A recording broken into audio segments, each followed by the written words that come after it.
જય હો, જય હો. ચાલુ કરો. જય હો. અલય ગજાનન સુહિત. જય ગિરનારી.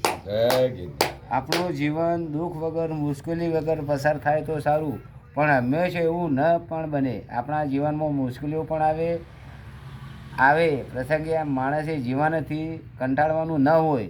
જીવન યાત્રામાં વેરાન વન પણ આવે અને નંદવન પણ આવે. સુખ આપણે એમ માનીએ છીએ કે જીવનમાં પ્રતિકૂળતા કદી પણ ના આવે. સહેજ દુઃખ આવે અને કંટાળો આવે એ જીવન કેવું? તો થીપકને એનું નામ કે જે જીવનમાં કદી પણ કંટાળો ન આવે. ગુલાબનું ફૂલ સખત તાપ અને કોટાની વચ્ચે પણ કેવું સુંદર ખીલે છે અને સુગંધ પસાર કરે છે. એ આપણને કહે છે કે તમે માનવ દુઃખ જોઈ કેમ કરમાવો છો. ચંદનનું વૃક્ષ કુહાડીનો ઘા કરનારને પણ સુગંધ આપે છે. તો અગરબત્તી પણ જાતે બળી જઈને વાતાવરણમાં સુગંધ ફેલાવે છે. તો દુઃખના સૌના જીવનમાં આવે છે, સામાન્ય માણસના જીવનમાં અને સ્થિપજ્ઞના જીવનમાં પણ. જે સ્થિપજ્ઞ નથી તે દુઃખ સ્વીકાર કરી લે છે. સ્થિપજ્ઞ દુઃખને ભયરૂપ, ત્રાસરૂપ કે આફતરૂપે જોતો નથી, પણ તે એ રીતે જુએ છે કે દુઃખ પણ મારા જીવનને ઘડવા માટે આશીર્વાદ રૂપે આવેલ છે. જે પથ્થરો ટોકણા ખાય છે તે જ મૂર્તિ બને છે અને પૂજાને લાયક બને છે. તો કાર્લ માર્કસ ભૂખ્યા પેટે અનેક દુઃખો સહન કરતાં કરતાં જગતનું ઉત્તમ પુસ્તક લખ્યું. કવિ મેન્ટને આંખો ગુમાવી સત જેવા ઉત્તમ પુસ્તકો લખ્યા. દુઃખમાં જેનું મન ઉદ્વેગ પામતું નથી તે સ્થિપજ્ઞ. દુઃખના ડુંગર તૂટી પડે તો પણ જે ઉદ્વેગ ન થાય તે સ્થિપજ્ઞ. મેરુ રે ડગે જેના મન ના ડગે, તૂટી રે પડે જાય બ્રહ્માંડ. દુઃખ આવતા જે ભાગી પડશે ને દુઃખ આવતા જે ભોગી પડશે તે ધર્મ નહીં કરી શકે. દુઃખ આવે છે માણસના જીવનમાં છુપા રહેલા સત્તત્વને પ્રગટ કરવા માટે. તો દુઃખ ત્રણ કામ કરે છે. દુઃખ માણસના તત્વને ખીલવે છે, દુઃખ ધીરજનો પાઠ શીખવે છે, દુઃખ માણસને સહિષ્ણુતા બનાવે છે. દુઃખનો સમજપૂર્વક સ્વીકાર કરીને જે સહન કરે છે તે તપ કરે છે. દુઃખ આવે ને જે રડી ઉઠે તે ધાર્મિક નહીં, તે જ્ઞાની પણ નહીં. આવા માણસે આખો જન્માનો ગીતા વાંચી હોય તો પણ ફોકટ છે. દુઃખ આવે ત્યારે સ્થિપજ્ઞ આધ્યાત્મિક દ્રષ્ટિએ વિચાર કરીએ છીએ. દરેક પરિણામની પાછળ કંઈ કારણ હોવું જોઈએ. તે વર્તમાનમાં દેખાતા દુઃખો પાછળ ભૂતકાળમાં કરેલા કર્મોનું કારણ છે એવી સમજ સ્થિપજ્ઞ રાખે છે. સ્થિપજ્ઞ એમ વિચારે છે કે મારા જીવનમાં જે દુઃખ આવે છે તે મારા દુષ્કર્મનું પરિણામ છે.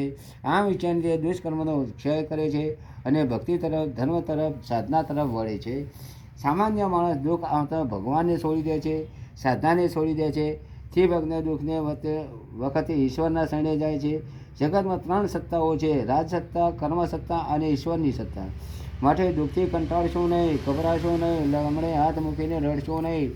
દુઃખમાં પણ જે માણસ હિંમત ન ખુએ તે મર્દ, હિંમતે મદા તો મદદે ખુદા. જળ વૃક્ષો પણ ભયંકર તાપમાં તાપ સહન કરીને નીચે ઊભેલા માણસને શીતળ સોયડો આપે છે. તો પણ આપણે તો માણસ છીએ. વૃક્ષો જેવું જીવન જીવનાર માણસ સ્થિપજ્ઞ. દુઃખરૂપી ઝેરના પ્યાલા અમૃત બનાવી જે પી જાય તે સ્થિપજ્ઞ. ઝેર તો પીધો છે અમે જાણી જાણી મેવાડના રાણા. જીવન ટૂંકું છે, રડીને પણ પૂરું તો કરવાનું છે, માથું કૂટીને પણ પૂરું કરવાનું છે. સ્થિપજ્ઞ હર કોઈ સ્થિતિમાં હસીને જીવન પૂરું કરે છે.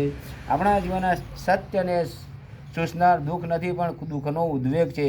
જ્યાં સુધી માણસના મનમાં ઉદ્વેગ હશે ત્યાં સુધી એ ઘીમાં જબોળેલી રોટલી ખાશે તો પણ એના શરીરનું ઠેકાણું નહીં પડે.